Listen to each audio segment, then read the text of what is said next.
La decisión de retirarse de la Corte Interamericana de Derechos Humanos seguía negando el acceso a la justicia a familiares y víctimas de violaciones de derechos humanos. Las injerencias en el sistema judicial de cargos públicos de los más altos niveles ponían en entredicho su compromiso con la independencia del Poder Judicial y con el Estado de Derecho. La Corte Interamericana de Derechos Humanos ordenó a Venezuela que devolviera a Radio Caracas Televisión la licencia de emisión retirada en 2007. Al terminar el año, las autoridades no habían cumplido la sentencia.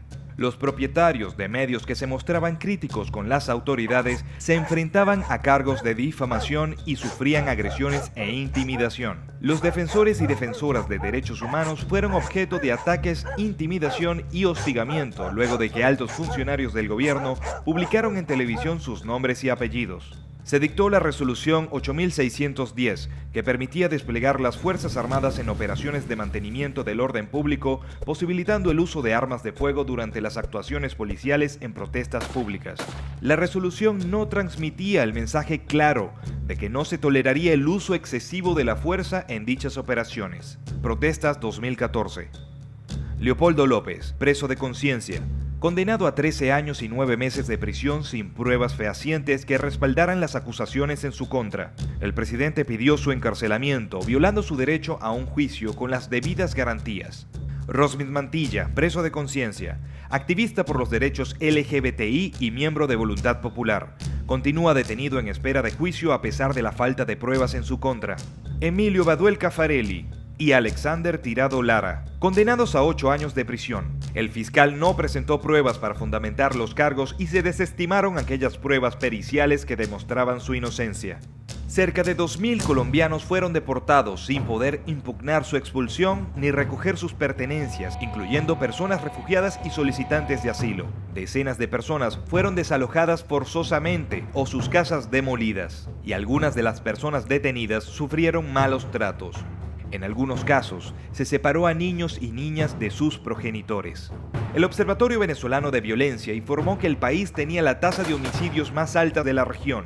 Las fuerzas de seguridad se pusieron en marcha para abordar los altos índices de delincuencia y se recibieron noticias de uso excesivo de la fuerza. Según las organizaciones de derechos humanos, el 90% de los detenidos en los 3 primeros meses de la operación fueron puestas en libertad sin cargos, lo que indicaba que se habían efectuado una multitud de detenciones arbitrarias. De 238 investigaciones por violencia y malos tratos a manifestantes durante las protestas de 2014, incluidos los cargos por el homicidio de 43 personas, solo se presentaron cargos en 13 de los casos.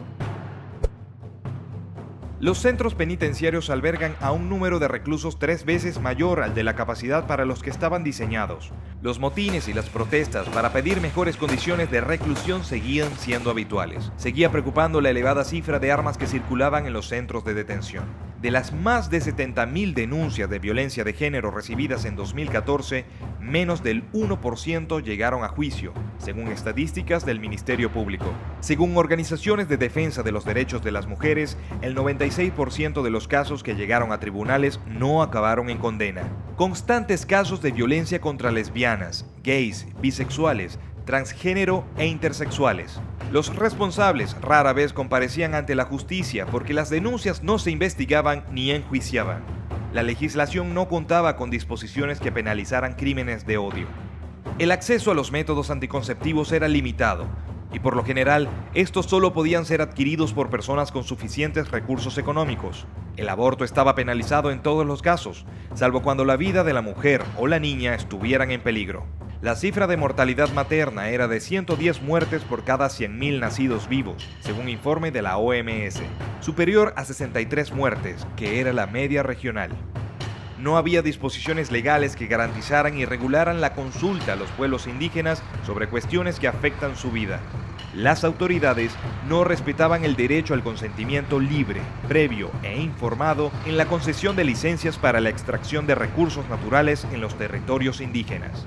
Lento avance del proceso de demarcación de los territorios indígenas iniciado en 2011.